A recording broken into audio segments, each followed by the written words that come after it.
Sa gitna naman ng banta ng kalamidad tulad ng bagyo, nananatiling matatag ang diwa ng pagkakaisa at pagtutulungan ng bawat Pilipino.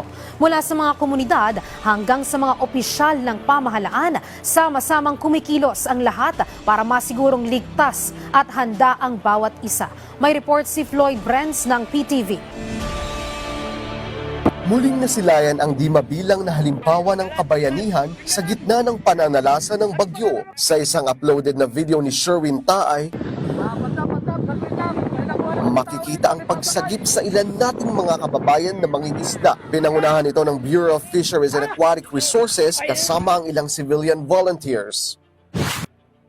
Sa isang bahagi naman ng kalsadang ito na nagmistulang ilog dahil sa baha, makikita sa video na nakaalalay ang ilang residente sa paghawak sa isang bangka, maitawid lang ang ilan nating kababayan.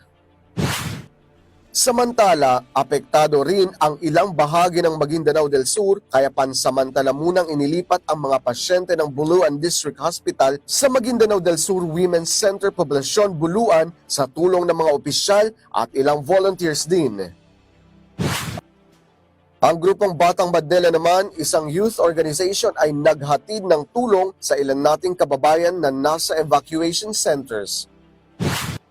Ang mga residente ng Ivana, Batanes nagsimula ng maghanda para sa posibleng epekto ng bagyong Nando sa kanilang probinsya. Nagkaisa sila sa pagpapalakas ng bubong ng simbahan at pagtakip sa mga bintana. Sa kasalukuyan, ang probinsya ay nasa ilalim ng Signal Number 2. Makikita rin ang ilang mangingisda na nagtutulungan sa pag-aayos ng kanilang bangka at inilipat ito sa dalampasigan para hindi tangayin ng alon. Sa pangunguna ng Municipal Disaster Risk Reduction and Management Office ng Uyugan sa Batanes, patuloy pa rin ang paghahanda sa inaasahang pananalasa ng bagyong Nando. Nariyan ang pagtatali ng bubong at pagpapatibay sa mga parte ng bahay at mga establishmento sa naturang lugar sa tulong na rin ng mga empleyado, opisyal at uniformed personnel.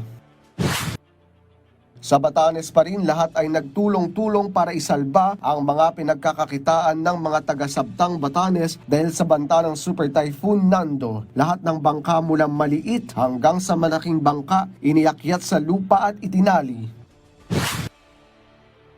Sa Nando, Batanes naman, tulong-tulong ang mga tauhan ng Mahataw Police Station, gayon din ang Bureau of Fire Protection sa ginagawang preventive inspection at pagtulong sa ginagawang paghahanda ng mga residente dahil sa naturang bagyo na maaaring tumama sa nasabing lugar. Puspusan naman ang paghahanda ng mga residente at lokal na pamahalaan sa Cagayan. Tulong-tulong ang lahat na isalba ang mga bangkang gamit nila sa kanilang kabuhayan. Hindi maiiwasan ang anumang unos na pwedeng dumating.